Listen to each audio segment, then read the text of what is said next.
Hey everyone, welcome back and happy Monday, which also means if you guys aren't well versed in this, that this is D-Day for Shannon Beador. This is the arraignment day. This is the day that this woman goes to court for her DUI, her hit and run, and everything in between. So right now, Shannon Beador is like probably just waking up and she's like, oh, what does my day look like? Well, I can tell you what it looks like. It looks like we're going to court, girl. And there are some messages, there are things that are being talked about on the Real Housewives of Orange County, like the realm of it.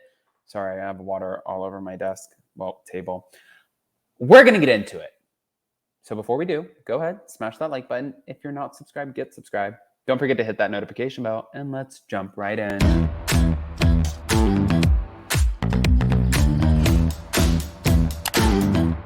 Cause no one can do it like we do it, like we do it, like we do it. Cause no one can do it like we do it, like we do it, like we do it.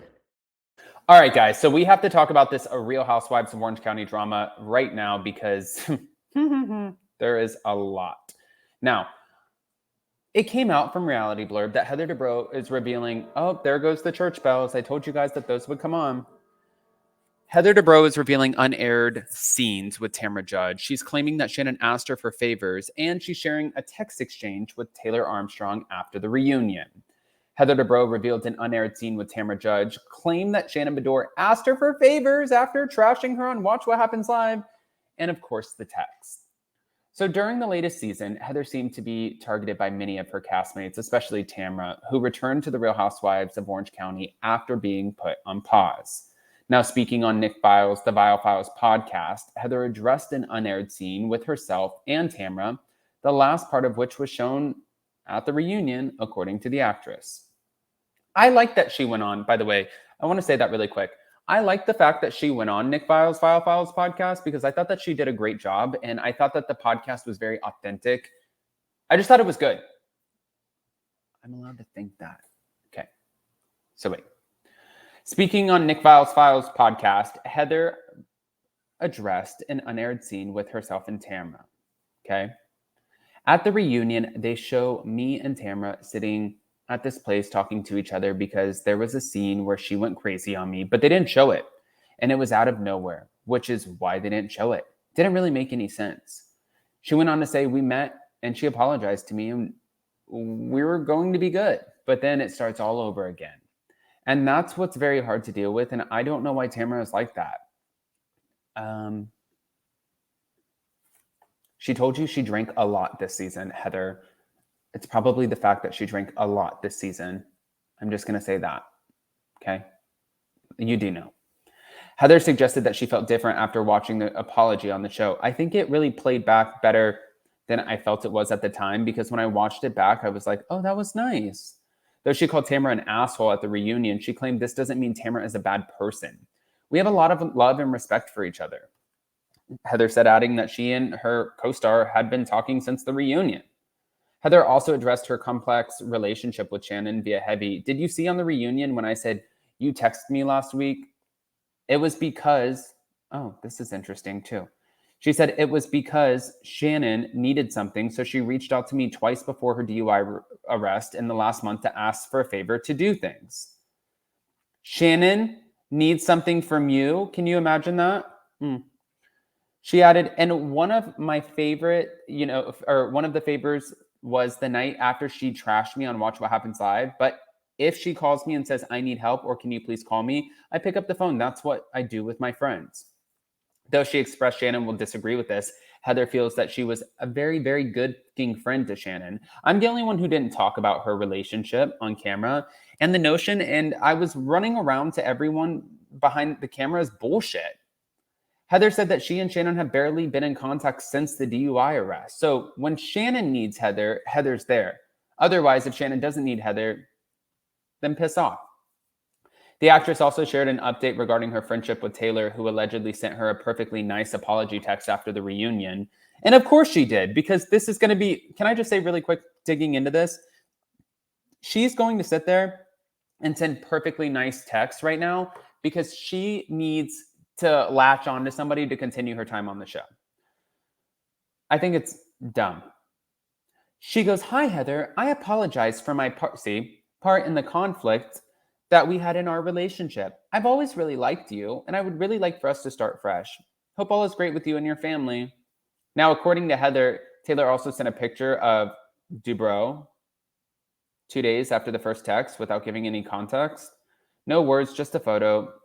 That's what she said. I don't like apologies of convenience, though she appreciates Taylor reached out. She thinks the timing was odd. Why are you texting me now? Are you worried about your position on the show? You know why. Heather then claimed that Tamara and Shannon declined her invitation to a holiday dinner after season 17 concluded filming in November of 2022, though the rest of the cast attended, including Taylor. The star said Taylor sat next to her, but a couple of nights later, Taylor attended another holiday dinner with Tamara and Shannon. Everyone on The Real Housewives of Orange County was invited except me. And Taylor posted a photo and wrote, holiday dinner, #DreamTeam. Additionally, the star wasn't happy to hear Taylor talking negatively about Heather's acting career in both interviews and on the show. She then suggested that Taylor was not being genuine when she asked her to act in her upcoming film Masterpiece. I had told her a million times, I'll audition. I've made a casting tape. I said yes every single time, but it was a bullshit thing, and she was trying to make a storyline out of it. That is what I don't like. That's when you're just like, we're reaching for the stars over here. Why are you trying to make a storyline out of, like, instead of it being authentic or something that would be easy to like kind of tell or go through, you're trying to make a storyline out of it. I don't know. Also, guys, I wanted to play one more thing for you because I saw this and I thought it was pretty interesting. And it was from the Real House. Well, it's from Andy Cohen. But I like when I hear about anything, when it's like audios or just anything that's going on that might be from Andy Cohen himself. I'll just say that. Hold on. Let me play this really quick. I don't have my normal setup, so thank you guys for bearing with me. Bye, Wig. Hello, drama. RHONY sort of shift dynamics. Like, how do you feel about all that now that you have some perspective on it?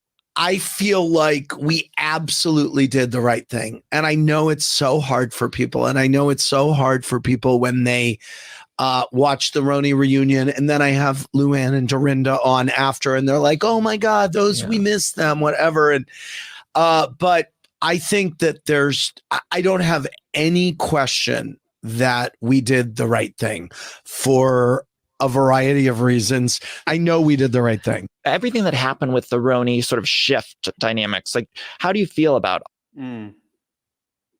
Well, at least he feels confident in it.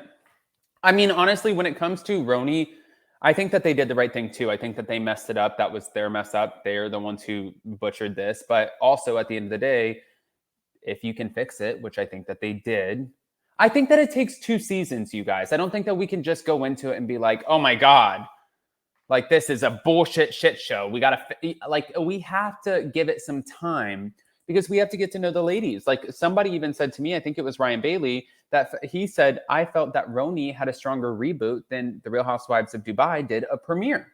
And I was like, okay, that's interesting. I didn't necessarily think that at all.